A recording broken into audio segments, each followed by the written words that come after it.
Hey everyone, welcome to the channel. Today we are diving into Intel Arc A310 GPU test. It's a low profile, low price, low budget GPU, but let's see how this thing performs both in gaming but also in productivity tasks. I've been using this card for a month now, so this is a real life review like always on my channel.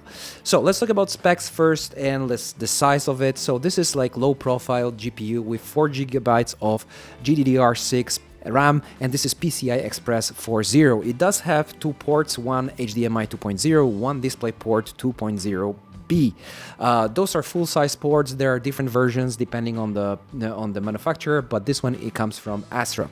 And the funny story is that I managed to buy it for 50 euros, and I bought it on something like called Wallapop, that is like local used stuff market, and this card was actually never used. And you can see on the beta right now, it was absolutely brand new, and I bought it for 50 bucks. So if you can get some deal like that, that is a very, very good choice, but more on that later. Normally you would have to pay for this card something around $99. But you can buy it sometimes on sale. So this is one of the cheapest new GPUs on the market. And to make it more spicy, these Arc GPUs from Intel came a long way when it comes to upgrades of drivers. So now they can run pretty much every game, and the performance thanks to these driver updates increased significantly. But we'll talk about this later. In the box I found also like this normal size plate to put it to my normal size PC. I have small form factor PC but not super small form factor PC, so I had to change the plate. That was very easy, just a couple of screws and done. But if you want to use it as a low profile card in a super small form factor, then you can stay with the one that is installed in the box.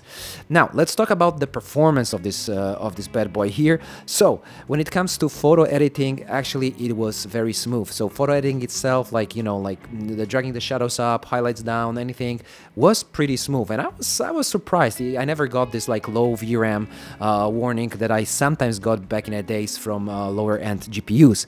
Now I managed to export 20 A7 Mark III, Sony A7 Mark III RAW files in under 1 minute, which is a decent performance. So for example, older AMD RX 580 with 8 gigabytes of VRAM managed to do it in something like 35 seconds or something, so something to have comparison with.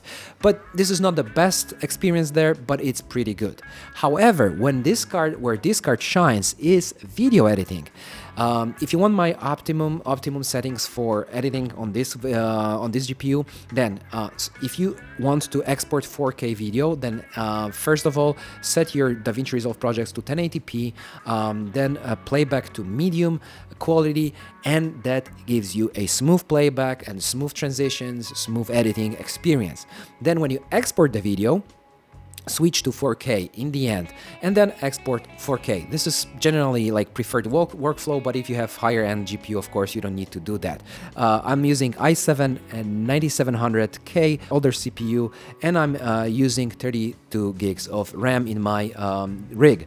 Now, when it comes to export times, this card actually shines. It is surprisingly capable card. So to give you a hint, the same project with this 10-bit 4K 422 video inside, on my iGPU I managed to export in 15 minutes. On my AMD RX 580 older card that I own, 11 minutes, and on Arc A310 it was 6 minutes and 24 seconds. So pretty decent performance there, and I was actually positively surprised. And a lot of you guys will be looking for this kind of cards for AV1 encoding, and this card can decode and encode AV1 videos. Good news for all the video editors. Now let's talk about the important category here, which you are waiting for, which is gaming. 1080p gaming, no bother with more, because it's a low-end card.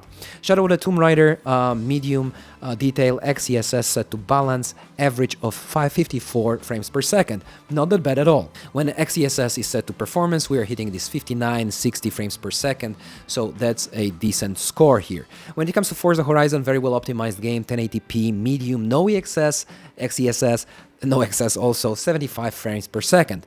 Not bad. In summary, when it comes to gaming, you can game on this GPU. Of course, you have to set this setting sometimes too low. You can use some super oversampling. XeSS is actually a very good technology owned by Intel, and it works pretty fine in most games. So, to sum up, for 99 USD, or if you can buy it used even for a lower price, you're getting a capable card specifically for video editors, but also for gaming, media creation.